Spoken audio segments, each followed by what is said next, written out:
Tan Business Channel Online Television ikitangaza kutoka jijini Dar es Salaam, Tanzania.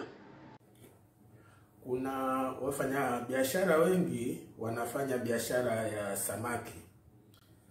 Lakini jambo la msingi la muhimu ni kuona kama unafanikiwa kufanya biashara ya samaki kama umeamua.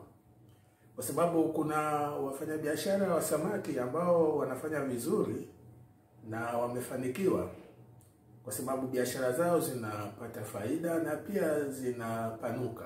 Lakini kuna wengine biashara zao haziko vizuri. Sasa iwapo unataka kuanzisha biashara ya kuuza samaki, nafikiri matarajio yako na wewe pia ni ufanye biashara ambayo inakupa faida na inapanuka. Sasa nini siri ya biashara ya samaki kupata faida? Kwenye kipindi hiki nitajaribu kukuelezea mambo ya muhimu ambayo inabidi utafakari, lakini pia ujaribu kuyatekeleza ili uweze kufanikiwa kuwa na biashara ya samaki ambayo inapata faida. Sasa jambo la kwanza ambalo ni la msingi ambayo inabidi utafakari ni kufanya uchaguzi wa aina gani ya biashara ya samaki unaweza ukafanya, kwa sababu kuna aina mbalimbali za biashara za samaki unaweza ukafanya.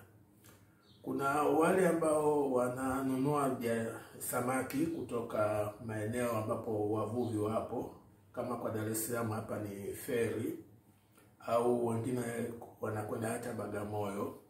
Lakini kwa mikoani kama kule mikoa ya ziwa Victoria au ziwa Nyasa au ziwa Tanganyika, wanakwenda kwenye hayo maziwa na kungojea samaki ambao wanaletwa na wavuvi. Kwa hiyo wewe unaweza ukawa ni mmoja wapo ambaye unanunua samaki kutoka kwa wavuvi, alafu na wewe unauza kwa wateja wako. Kwa hiyo ni njia moja hapo. Njia nyingine ni wanaouza samaki kwenye mabucha. Kwa hiyo sasa wewe unakuwa na bucha yako ambayo ni ya samaki. Unakuwa umespecialize kwenye mambo ya samaki tu. Kwa hiyo hiyo ni aina moja hapo ya biashara ya samaki. Kuna wengine wanafanya biashara ya samaki kwa kupeleka kwenye taasisi mbalimbali, kwenye mashule, kwenye mahospitali. Kwa hiyo hiyo ni njia moja hapo ya kuuza samaki. Kwa hiyo kuna biashara mbalimbali za samaki ambazo unaweza ukafanya. Kwa hiyo fanya uamuzi ni aina gani ya biashara ya samaki unataka kufanya.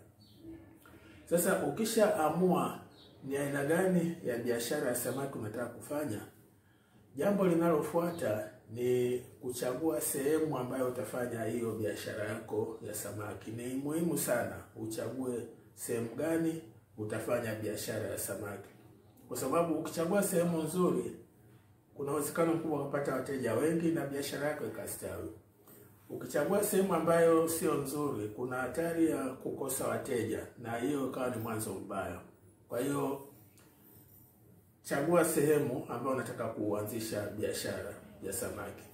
Lakini inachofuatia, haitoshi tu kuchagua sehemu. Lazima ujiridhishe kuwa hiyo sehemu iko sawa sawa. Sasa linafuata swala la fursa. Jaribu kuangalia kwenye hiyo sehemu kama kuna fursa ya kufanya biashara ya samaki. Nimezungumzia kwenye video zangu na hata kwenye vipindi vya online television jinsi ya kutambua fursa za kufanya biashara.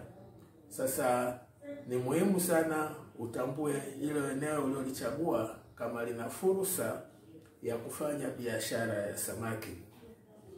Baada hapo sasa kinachofuata, baada ya kuona kwa hilo eneo ulilochagua linayo kweli lina fursa ya kufanya biashara ya kuuza samaki, kinachofuata ni kuchagua kundi la wateja la kuwahudumia. Ni muhimu sana uchague kundi la wateja la kuwahudumia. Na pengine hapo baadaye nitawaelezea kwa nini nasema hivyo. Kwa sababu ukishakuwa na kundi la wateja, hao ndio utakayokuwa unaongea nao na wasiliana nao, na ndio watakaokupa hata tips au vidokezo vya vitu gani muhimu ambavyo wanapenda. Kwa hiyo swala la kuchagua wateja ni la muhimu sana. Kwenye wateja unaweza ukasema ukawa unauza kwenye bucha kama ninavyosema, Lakini nyingine inaweza ukawa samaki wako unapeleka kwenye mahoteli au kama nilivyosema kwenye taasisi mbalimbali za serikali au za watu binafsi. Kwa hiyo swala la kuchagua wateja ni la muhimu sana. Baada ya hapo sasa kuna swala la aina gani ya samaki utauza. Sasa hapo lazima utafakari na kufanya uamuzi. Kuna wateja wanapenda samaki wanasema maji baridi, ambao hawa sasa ni samaki wa kwenye maziwa, samaki wa kwenye mito na hata samaki wa kwenye mabwawa. Na kuna wengine wanapenda samaki ambao wa baharini, yani wa maji ya chumvi. Kwa sasa ufanye uamuzi ni aina gani ya samaki unataka kuuza na utawapata vipi. Hiyo nao ni swala lingine. Kwa hiyo wapi utakuwa unapata samaki wako?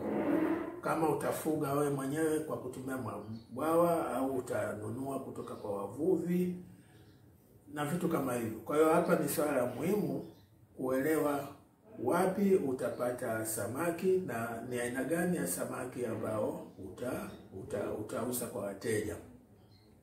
Sasa unaona, kwa hiyo tunazidi kusogea kwenye swala zima la kuanzisha biashara. Kwa hiyo kitu kingine cha muhimu ni kutengeneza plani ya kufanya biashara. Hiyo ni muhimu sana, kwa sababu plani ndio itakao kuongoza kuwa ufanye ipi, uache lipi na hata uweze kufanikiwa. Kwa hiyo ni muhimu utengeneze plani. Unaweza ukamtumia mtaalamu akutengenezee kama una utaalamu wa hiyo kitu, au unaweza ukatengeneza wewe mwenyewe kama unafahamu jinsi ya kutengeneza. Na kama imeshindikana kabisa, basi angalau utengeneze budget. Lakini plani ndio ingekuwa nzuri zaidi, kwa sababu plani, ukitengeneza plani iliyokamilika, hata budget inakuwa imo ndani. Kwa sasa tengeneza plani ambapo utaweka malengo yako ambayo unataka kuyafikia. Utaweka masuala ya mikakati utakayotumia, utaweka mambo ya financial plan, kwa maana matarajio yako kwa upande wa mambo ya kifedha, mauzo yatakuwaje, matumizi yatakuwaje, faida itakuwaje na vitu kama hivyo. Kwa hiyo tengeneza plani. Sasa umeanza kutengeneza plani, kuna kitu cha msingi ambacho tusikiache, nalo ni swala la mtaji. Mtaji lazima ufanye makadirio, mtaji kiasi gani utahitajika kwa ajili ya biashara yako ya samaki. Kwa hiyo nimeelezea kwenye vipindi vyangu na hata kwenye video zangu jinsi ya kufanya makisio au makadirio ya mtaji. Kwa hiyo fanya makadirio ya mtaji ambao unafikiri ndio unahitajika kuanzisha biashara yako ya samaki. Hapo kwenye mtaji kuna swala la wapi utapata mtaji. Unaweza ukawa umefanya mahesabu yako vizuri, lakini sasa kama huna fedha mtaji haisaidii. Kwa hiyo tafakari. Je, unaenda kutafuta mkopo? Je, kuna wahisani watawekeza kwenye biashara yako na vitu kama hivyo. Kwa hiyo swala la kutafuta mtaji ni la muhimu. Kwenye video zangu hata kwenye vipindi vyangu nimejaribu kuelezea. Kuna sehemu kama 8 hivi unaweza ukapata fedha ya mtaji. Sasa ni kutafakari kati ya hizo sehemu 8 ni wapi unaweza kupata fedha ya mtaji. Kwa hiyo hiyo ni ya muhimu sana. Jambo lingine, jipange kuwa na utaratibu wa kutengeneza hesabu za biashara. Hii ni muhimu sana, kwa sababu utakapokuwa unatengeneza hesabu za biashara itakusaidia sana kufanya maamuzi mbalimbali ya muhimu. Kwanza utafahamu kama biashara yako ya samaki inapata faida au inapata hasara. Lakini pia utafahamu kama mali inaongezeka au inapungua, madeni yanaongezeka au yanapungua, lakini hata mtaji wa biashara kama unaongezeka au unapungua. Kwa hiyo ni muhimu sana kutengeneza hesabu za biashara. Naona tunazidi kusogea, karibu tutaanza biashara yetu ya samaki. Kitu kingine sasa ambacho ni cha muhimu sasa ni kuwa unakaribia kuanzisha biashara. Kwa hiyo tuanze sasa kuangalia mambo ya muhimu ya kuanzishaji wa biashara. Kwanza ni kujisajili. Kwa hiyo nenda kujisajili kule BRELA.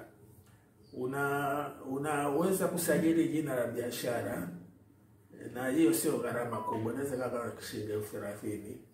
Au unaweza kusajili kampuni kabisa ili uonekane uko serious. Unajua kama unataka kuuza samaki kwenye mahoteli, kwenye taasisi, inabidi uonekane una kampuni. Kwa hiyo unaweza kusajili kampuni. Hiyo ni ya muhimu sana. Baada hapo, kituo kinachofuata ni kwenda TRA.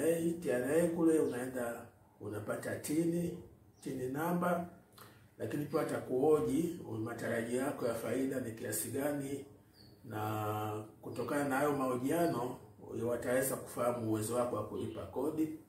Kwa hiyo hatimaye watakupa kitu kinaitwa tax clearance certificate, na hiyo tax clearance certificate utaichukua kwenda nayo kwenye ofisi za halmashauri ya mji au ya jiji au ya wilaya, lakini hata ya wizara. Pengine unataka kuuza samaki nje ya nchi, sasa hiyo ni leseni kubwa, inabidi upate wizarani. Kwa hiyo sasa huko ndio utakao kwenda na watakuhoji, na ukiwaridhisha watakupa leseni. Kwa hiyo tayari unao leseni ya kufanya biashara ya samaki. Sasa kinachofuatia ni kujipanga. Kwa hiyo jipange lini unataka kufungua biashara yako. Kwa hiyo tangaza. Unaweza ukatangaza kutumia televisheni kama fedha ipo, au unatangaza kutumia redio, au unatangaza kutumia magazeti. Na sasa hivi kuna mwelekeo mpya wa kutangaza kwa kutumia internet, kwenye vitu wanaita social media. Kwa hiyo unaweza ukatangaza. Na mwisho ni siku ya kuanza biashara. Kwa hiyo kuwe na kasherehe kafupi, sisemi sherehe kubwa. Ni vizuri ujitambulishe kwa unafungua biashara ya samaki. Kwa hiyo unaweza ukaalika wageni, na sio wanasiasa wakubwa. Anza tuna watu wa kawaida, au labda watendaji wa kata, wa nyumba 10, wafanya biashara wengine hapo jirani zako. Anza biashara. Nina uhakika haya niliyokueleza yote ukiyafuata utafanikiwa kuwa na biashara ya samaki yenye faida na endelevu. Naona kwa leo niishie hapo. Nimeona leo niongelee mambo ya samaki. Kipindi kilichopita niliongea swala la spare za magari. Sasa kipindi kijacho kuna kitu kingine kinakuja. Kwa hiyo naomba uangalie kipindi chetu cha Dira ya Ujasiriamali, kinachotangazwa kila siku saa 3 usiku kwa saa za Afrika Mashariki. Na mimi ni mtangazaji wako wa kipindi, Ali Mwambola. Asante na karibu tena.